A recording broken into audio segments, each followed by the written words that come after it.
menjadi sudah gambaran peta kekuatan bulu tangkis Indonesia saat ini. Karena di Paris ini boleh dibilang hanya ada Jonathan Christie yang berada di unggulan yang tertinggi, yaitu di peringkat 3 di tunggal putra. Lebihnya tidak ada pemain Indonesia yang masuk dalam jajaran unggulan atas. Dan kita lihat juga bagaimana gambaran kekuatan bulu tangkis Indonesia saat ini di peringkat ini yang memang sedang tidak berada di puncak. Artinya pemain-pemain kita saat ini berada di bawah pemain-pemain dari pesaing-pesaing kita seperti dari China, Korea, Jepang, ataupun juga Denmark. Dan itu tergambar juga dari track record yang dimiliki oleh para pemain Indonesia di sepanjang musim 2024 ini tergambar jelas bagaimana sejak Januari dimulai event BWF World Tour Final di Malaysia Open Super 1000 sampai dengan di Kanada Super 500 yang berlangsung 2 bulan sebelum Olimpiade digelar. Itu ada 18 turnamen yang diselenggarakan dan Indonesia hanya mendapatkan 5 gelar lewat Jojo di All England, kemudian Fajarian di All England. Itu adalah 2 pemain yang menjadi wakil kita di Olimpiade. Sementara Daniel juara Indonesia Masters tapi kan tidak tampil di Olimpiade. Tetapi di ganda putri itu adalah pemain ataupun pasangan kedua, namun mereka tidak tampil di Olimpiade, itu juga di turnamen kecil di Swiss dan Prancis. Jadi tergambar posisi pemain-pemain kita saat ini memang ada di bawah pesaing-pesaing kita. Jadi yang terjadi saat ini menjadi gambaran jelas bahwa cukup berat posisi bulu tangkis Indonesia saat ini memang sedang tidak baik-baik saja. Baik, tetapi kan kita tahu Pak bahwa PBSI setelah membentuk tim ad hoc untuk menuju ke Olimpiade bahkan datang lebih awal ke Paris. Tetapi ternyata hasilnya justru di luar ekspektasi badminton lovers. Nah, menurut Anda sendiri, apa yang salah dari hal ini? Ya, saya kira tidak bisa serta-merta ketika dibentuk tim ad hoc yang hanya dibentuk 2 bulan sebelumnya berangkat lebih cepat. Karena ini kan turnamen yang berlangsung event, Olimpiade itu kan berlangsung 4 tahun sekarang. Siapa yang tampil di ajang yang pun sudah ditentukan, dibuka peluangnya sejak tahun lalu. Artinya mereka yang tampil ini sudah bersaing sejak di April 2023. Jadi perjalanan sudah tergambar akan seperti apa posisi Indonesia saat itu. Jadi apa yang terjadi saat ini memang sudah menjadi gambaran peta kekuatan bulu tangkis Indonesia dan memang kita berharap sesungguhnya lewat Jojo dan Ginting di tunggal putra dan juga ada Fajarian.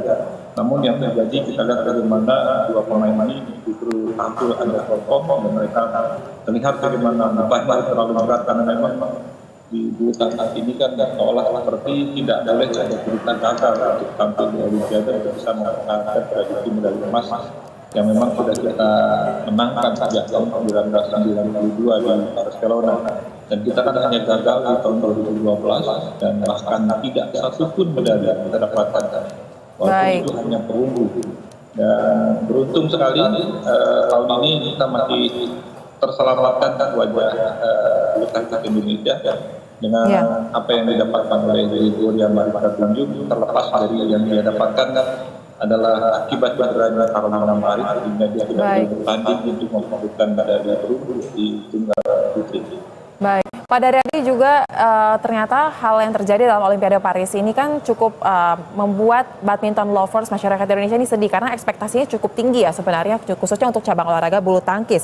Bahkan jika kita melihat di media sosial khususnya di X muncul petisi #PBSI bisa apa. Nah terkait dengan hal ini menurut Anda bagaimana cara PBSI dapat menjawabnya untuk bertanggung jawab terkait dengan hal ini dan catatan Anda sebagai pengamat untuk Olimpiade 4 tahun mendatang karena kan usia saat ini dari hampir seluruh atlet kan udah akan lewat lebih dari 30 ya Pak. Regenerasi ini apa yang harus diperhatikan Pak? Iya, pekan depan akan terjadi pemilihan ketua umum PBSI yang baru. Tentunya kita harapkan ketua PBSI yang baru nanti akan mampu ya membenahi segala permasalahan yang terjadi di PBSI. Kalau saya melihat memang krusialnya adalah dari sisi kepelatihan yang perlu dibenahi benar-benar. Karena dari pelatih-pelatih yang ada di PBSI saat ini, jujur saja saya katakan kompetensinya memang yang katakan kurang mumpuni untuk bisa menangani pemain-pemain dengan level tinggi untuk bersaing di turnamen-turnamen seperti Olimpiade ataupun turnamen seperti itu. Dan kita lihat kita bukannya kekurangan pelatih, namun fakta yang terjadi pelatih-pelatih kita, ya, pelatih-pelatih andal justru bertebaran di mancanegara.